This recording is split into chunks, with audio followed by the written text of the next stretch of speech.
ಇನ್ನು ನೀವು A to Z ಚಾನೆಲ್ಗೆ ಸಬ್ಸ್ಕ್ರೈಬ್ ಆಗದೇ ಇದ್ರೆ ಈ ಕೂಡಲೇ ಸಬ್ಸ್ಕ್ರೈಬ್ ಬಟನ್ ಅನ್ನು ಕ್ಲಿಕ್ ಮಾಡಿ ಹಾಗೂ ದಿನನಿತ್ಯ ಅಪ್ಡೇಟ್ಗಳಿಗಾಗಿ ಬೆಲ್ ಐಕಾನ್ ಅನ್ನು ಪ್ರೆಸ್ ಮಾಡಿ।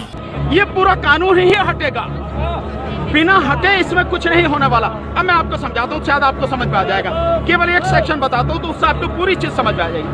जो कॉन्ट्रैक्ट फार्मिंग है, उस कॉन्ट्रैक्ट फार्मिंग की धारा 3 उसमें जो है जो एग्रीमेंट होगा किसान के और व्यापारी के बीच में, मैं उनसे बताता हूँ, आप समझ जाएंगे सारे। उसके बाद कुछ बताने की जरूरत नहीं पड़ेगी। उस धारा 3 में लिखा है कि किसान के और व्यापारी के बीच में जो एग्रीमेंट होगा उसमें यह लिखा जाएगा, नंबर 1, किसान को अपनी जमीन पर कौन सी फसल उगानी है। नंबर 2, उस फसल का ग्रेड क्या होगा, स्टैंडर्ड क्या होगा और उसकी क्वालिटी क्या होगा।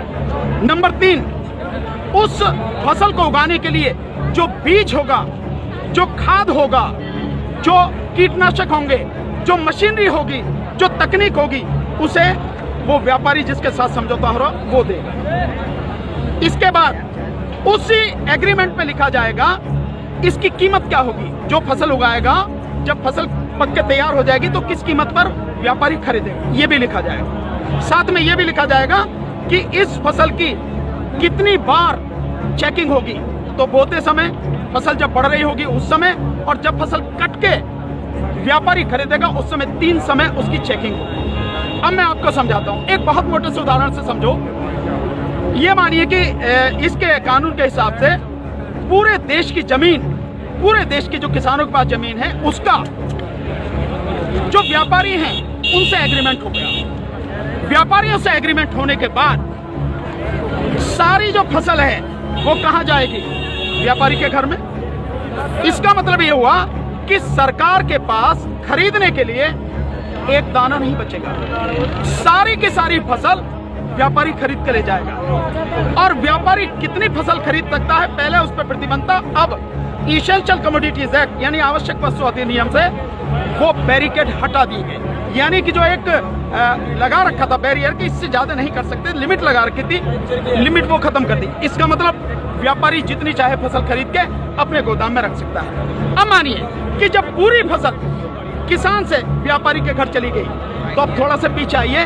2013 में इस सरकार ने, संसद ने एक कानून बनाया था इस देश के गरीब लोगों के लिए, 82 करोड़ गरीब लोगों के लिए नेशनल फूड सिक्योरिटी एक्ट यानी राष्ट्रीय खाद्य सुरक्षा कानून।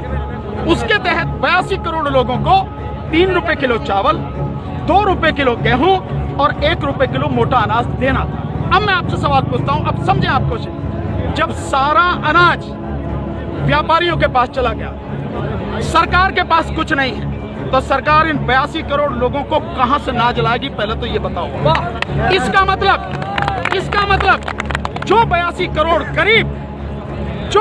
करोड़ गरीब सरकारी मदद पर निर्भर था वो खत्म हो गया। मतलब आप कह रहे हैं कि किसानों के खिलाफ बिल है, किसानों की भलाई की बात कर रहे हैं, पर किसानों के खिलाफ लोग समझ रहे हैं नहीं, ये पूरे देश के खिलाफ है। 82 करोड़ गरीब खत्म, देश में 5 लाख जो राशन की दुकानें हैं खत्म, 5 लाख राशन की दुकानों में कुछ रोजगार भी मिलता होगा खत्म।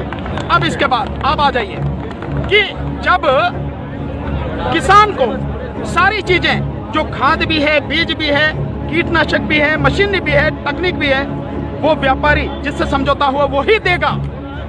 तो जो व्यापारी ये काम करते हैं, कोई खाद बेचता है, कोई बीज बेचता है, कोई मशीन बेचता है, कोई जो पेस्टिसाइड बेचता है, वो व्यापारी खत्म।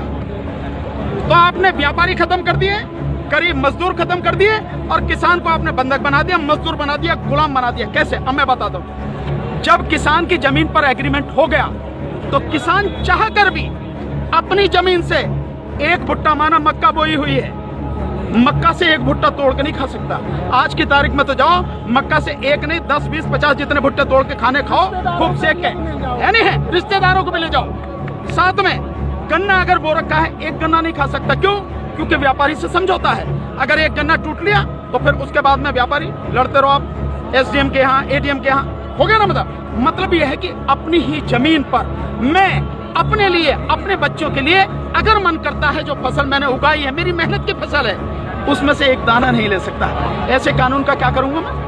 और इस कानून ने व्यापारी खत्म कर दिया, इस कानून ने मजदूर खत्म कर दिया, और साथ में जो किसान हैं, किसान को इतनी भी मोहलत नहीं दी गई। आज की तारीख में तो किसान किसी भी जगह से दूर से जाके यहाँ से ठीक नहीं मिला तो वहां से ले ले, वहां नहीं मिला तो वहां से ले ले, यहाँ से कम में मिला तो यहाँ से ले ले। खाद है, बीज अपनी मर्जी से ले सकता, इसके बाद नहीं, इसके बाद तो व्यापारी ही देगा। इसका मतलब यह हुआ कि चंद व्यापारियों के हाथ में पूरा देश जाने वाला। ಇನ್ನು ನೀವು ಎ ಟು ಜೆಡ್ ಚಾನಲ್ಗೆ ಸಬ್ಸ್ಕ್ರೈಬ್ ಆಗದೇ ಇದ್ರೆ ಈ ಕೂಡಲೇ ಸಬ್ಸ್ಕ್ರೈಬ್ ಬಟನ್ ಅನ್ನು ಕ್ಲಿಕ್ ಮಾಡಿ ಹಾಗೂ ದಿನನಿತ್ಯ ಅಪ್ಡೇಟ್ಗಳಿಗಾಗಿ ಬೆಲ್ ಐಕಾನ್ ಅನ್ನು ಪ್ರೆಸ್ ಮಾಡಿ.